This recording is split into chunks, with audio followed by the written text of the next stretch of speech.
Laurent Roland Toniquez, bonjour. Ahmed Aripa, bonjour. Bienvenue. Bonjour, Amine Tilson, merci. On démarre par la une du quotidien La Priorité. À la une de ce quotidien, on peut lire ce matin recrutement, non, c'est pas ça, c'est plutôt demande de quitus fiscal en présentiel ou en ligne pour les législatives de 2023. L'invite du DGIN aussi aux potentiels candidats. Je crois que le directeur général des impôts fait bien de rappeler aux potentiels candidats ce qu'il faut faire pour avoir le quitus fiscal. Vous ne pouvez pas vouloir aspirer à diriger ou bien à participer à la gestion du pays et ne pas pouvoir être en règle vis-à-vis du fisc, bien évidemment. C'est vrai qu'à un moment donné, on a peut-être les gens ont critiqué cela, mais dans une certaine mesure, au fond, est-ce que cela ne valait-il pas vraiment la peine? Parce que vous voulez diriger le Bénin, vous voulez participer à la gestion du Bénin, vous serez payé aux frais du contribuable. Alors, comment est-ce que vous-même, vous aviez participé à la mobilisation des ressources, des recettes, en tout cas, au niveau de l'État? Donc, c'est normal qu'on demande aux gens maintenant d'aller se mettre en règle par rapport aux nouvelles taxes que vous devez payer, notamment tout ce que vous possédez, biens mobiliers, immobiliers, les taxes que vous payez naturellement. Si vous les payez, c'est que vous avez la possibilité d'avoir ce quitus fiscal facilement. Donc, en l'état, ce n'est pas mauvais de le rappeler, même si, par endroit, on peut craindre que ce soit une arme politique sur la tempe des acteurs de l'opposition ou d'une partie de la classe politique. En quoi cela serait-il Mais écoutez, justement, s'il s'agit de se mettre en règle vis-à-vis du fisc? Non, vous savez, c'est un devoir. Vous savez, oui, mais quand je dis que ça peut être, je n'ai pas dit ça fait même, mais ça peut être une âme politique. Oui, on veut comprendre comment. Oui, mais justement, si l'on sait que vous devez payer 1 million d'impôts, mais qu'à la limite, que peut-être on doit vous faire un redressement fiscal auquel vous ne vous attendez pas peut-être à l'époque là, ça pose un problème. Ça peut vous limiter vos chances, ça peut vous empêcher de participer à l'élection. C'est de ça que je parle. Donc, je crois qu'en l'État, il faut travailler à faire en sorte que les gens qui veulent les élections, déjà qui commencent par faire les formalités, pour savoir réellement quelle est leur situation fiscale. C'est vrai que le site, s'est annoncé qu'il faut demander en ligne ou en présentiel. Mais malheureusement, quand vous allez sur le site, ça vous dit d'attendre. Veuillez attendre, le formulaire sera disponible, des trucs comme ça. Donc, je crois que la direction générale des impôts ferait mieux de mettre déjà à discussion des acteurs, en tout cas des potentiels candidats, ce site internet qui sera déjà valide pour que les gens puissent aller, accessible pour que les gens puissent aller s'inscrire et demander leur quitus fiscal. C'est beaucoup de choses qu'il faut corriger. Et je crois qu'en l'état, dans une certaine mesure, oui, il faut travailler à cela. Il faut travailler à cela, faire en sorte que les gens puissent avoir ce quitus fiscal. Ceux qui savent qu'ils ne sont pas en règle, qui ne se hasardent pas à se retrouver là-bas. Justement, ceux qui savent, par exemple, qui s'exposent à un redressement fiscal, pourquoi justement se hasarder à vouloir prétendre justement... Non, un redressement fiscal n'est toujours, c'est vrai que quand vous devez... C'est-à-dire que quand on doit, on sait. Quand on sait qu'on fraude, on sait. Donc à un moment donné, il ne faut pas s'étonner. Voilà, donc oui, mais c'est quoi dire, il peut arriver où des gens, peu ou prou, se retrouvent dans une situation où ils ne devaient pas s'attendre à un redressement fiscal, mais malheureusement, on leur calcule même les détails les plus élémentaires. Donc, de toute façon, que chacun se mette en règle. Ce n'est pas les déclarations à la télé devant caméra micro qui règlent le problème. Allez régler le problème avec l'État, le fisc, parce que vous serez payé aux frais du contribuable. Donc alors, montrez-nous comment est-ce que vous-même contribuez à la gestion du pays. Intéressons-nous à la une du quotidien Les 4 vérités. On peut y lire ce matin un peu, vers le bas. Décision du gouvernement de Patrice Talon, Laurent Roland Toniquez. Tout Béninois peut désormais obtenir gratuitement le CNPI.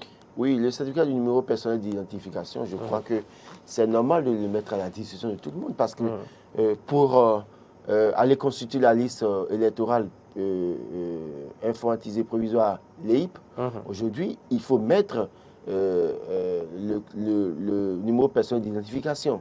Et si vous n'avez pas ce certificat de numéro personnel d'identification, vous ne pouvez pas accéder à la plateforme pour connaître votre situation d'élection, c'est-à-dire votre centre de vote, bureau de vote, localité. Et si vous voulez faire éventuellement un transfert, si vous n'avez pas ce numéro personnel d'identification, vous ne pouvez rien faire.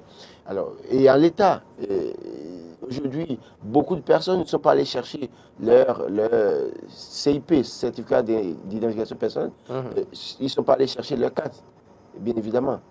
Et ils ne sont pas allés chercher leur naissance sécurisée. Donc, ils ne maîtrisent pas leur numéro personnel d'identification.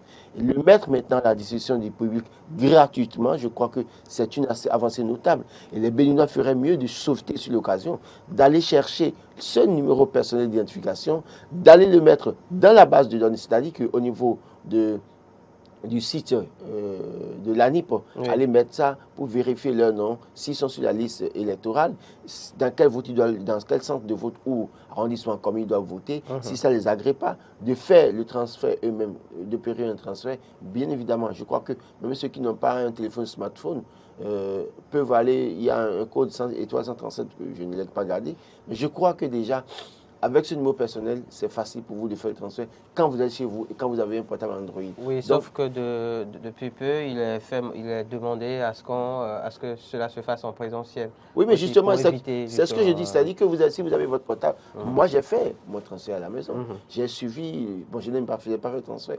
Mais par exemple, vous avez vérifié, voilà. J'ai vérifié, mais pour mon épouse, par exemple, j'ai pris son portable, on a vérifié, on lui a fait le transfert parce qu'elle a changé de lieu à un moment donné. Donc, on a fait le transfert tout simplement à partir de son portable. Donc, tous ceux qui ont un smartphone, d'aller sur le site, de chercher leur numéro personnel d'identification.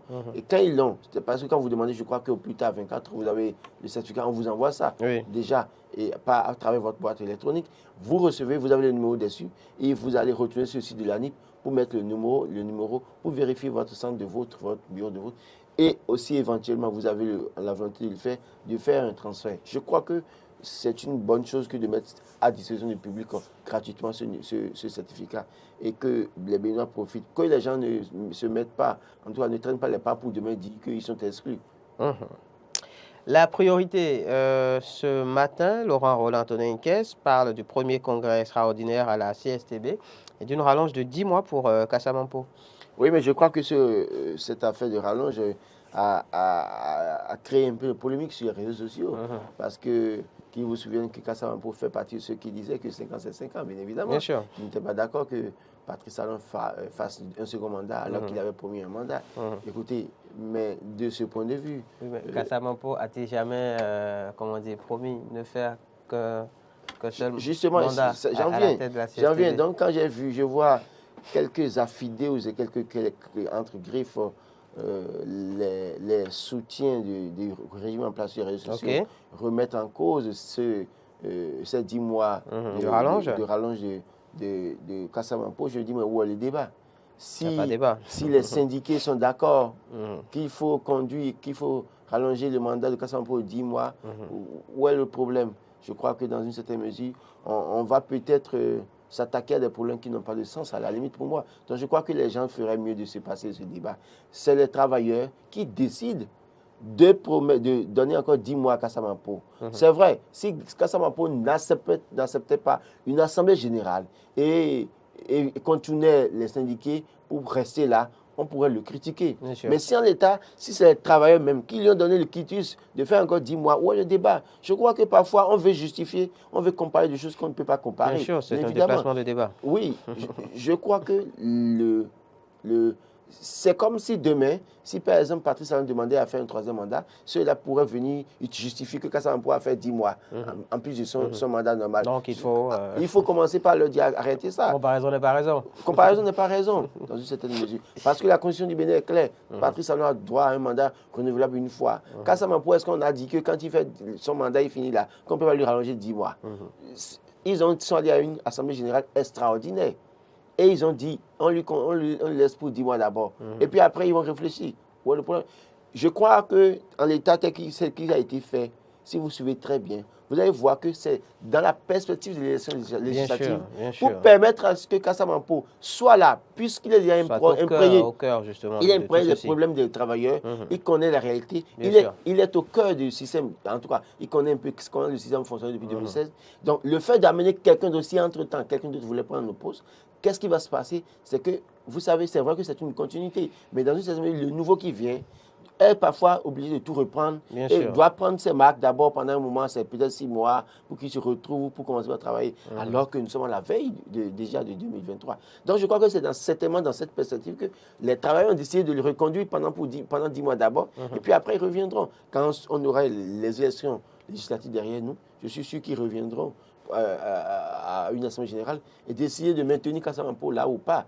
Donc, trêve de polémique pour moi à la limite. D'accord. Observons à présent de plus près l'actualité de ce matin avec justement le quotidien L'Observateur. Laurent Roland-Tonnet, adhésion massive et flux de plusieurs partis politiques à l'ombre du baobab.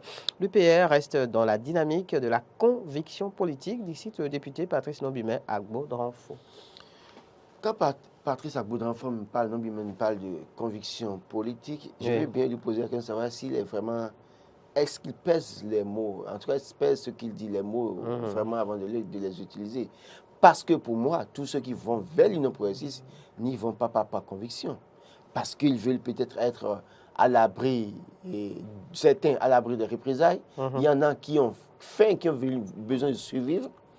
Parce qu'aujourd'hui, ils savent que c'est l'avocat personnel, autrefois l'avocat personnel du chef de l'État. Oui, voilà, président de la Cour constitutionnelle, en tout cas certainement très ami avec le chef de l'État, qui contrôle l'Union progressiste. Et par conséquent, c'est sûr que si on va là-bas et qu'il nous remarque, on peut avoir des avantages. La grande partie, c'est ça. Maintenant, l'autre chose, parlant d'adhésion massive et de flux, mais je crois que quand on regarde la situation, on a comme l'impression que l'Union progressiste est dans la posture d'avoir les 109 députés au plan national. C'est-à-dire tous ceux qui vont là-bas, c'est comme si ils ont l'assurance qu'ils seront positionnés et qu'ils ont l'assurance qu'ils seront élus députés. C'est-à-dire quand vous suivez les discours, vous regardez tel que ça se fait, je dis mais finalement c'est comme s'ils se considèrent comme les seuls et qu'ils auront les 109 députés. Il faut que les gens ouvrent les yeux et se détrompent ce matin, je leur dis la vérité. Je crois que d'ici novembre, vous allez voir, il y aura les mécontents. On est là pour faire le bilan. Je crois que tout ce qu'on voit aujourd'hui, adhésion massive, flux des militants, à l'ombre du baobab. Vous savez que le mercredi dernier, non, le jeudi dernier, on parlait du cas, c'était avec vous, je pense. Oui, mais quand on parle, d'abord, quand on parle du cas Roulé qui s'est concrétisé finalement. Quand on parle de à l'ombre du baobab même, c'est un peu comme si les gens ne voient pas ce qu'on appelle le baobab. Vous connaissez l'arbre? L'arbre a combien de feuilles ici pour qu'on dise qu'on est à l'ombre du baobab? Oui, mais c'est géant, c'est grand. Mais c'est géant, mais ça n'a pas assez de feuilles pour qu'on puisse se mettre à... Surtout qu'il est désormais auréolé de l'arc-en-ciel. Justement. Et qu'on nous dise... C'est assez protecteur tout ça. Il y a des arbres qu'on peut utiliser et on peut rester à leur ombre. D'accord. Mais le baobab n'est pas un arbre sous lequel on peut rester pour dire qu'on cherche de l'ombre. Parce que c'est comme si on ne connaît pas ce dont on parle. Je crois qu'il faut qu'ils changent. Tous ceux qui vont là-bas, je crois qu'ils vont déchanter d'ici quelques là. Oui, mais n'est-ce pas de bonne guerre quand même, quand on est à la veille justement d'une échéance électorale, d'être très positif. Quand les gens sont prêts à quitter le bloc républicain, je ne sais pas, avec des discours à la limite, c'est ce qui font froid dans le dos, et qui disent qu'ils vont à l'ombre du baobab, je ris quoi, je rigole, je dis mais ceux-là, est-ce qu'en réalité ils réfléchissent avant de prendre des décisions?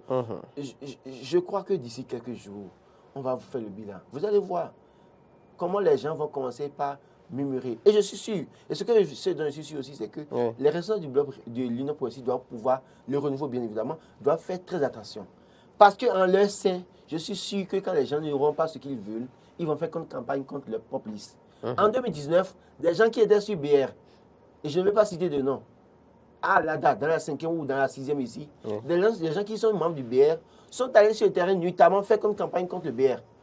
Attendez voir des gens faire une campagne contre l'UPR sur le terrain parce qu'à un moment donné, ceux qui ont espéré un courant là-bas pour dire qu'ils veulent aller à l'ombre du baobab. Le baobab qui n'a pas même assez de feuilles pour les protéger, je crois qu'ils finiront par comprendre que réellement le baobab n'a pas beaucoup de feuilles pour les protéger et qu'ils avaient fait une erreur. La mise en garde de Laurent Roland-Tonnet ce matin à l'endroit des nombreux partis et mouvements qui adhèrent donc à l'UPR, croyant aller se mettre à l'ombre d'un certain baobab. Merci. C'est moi.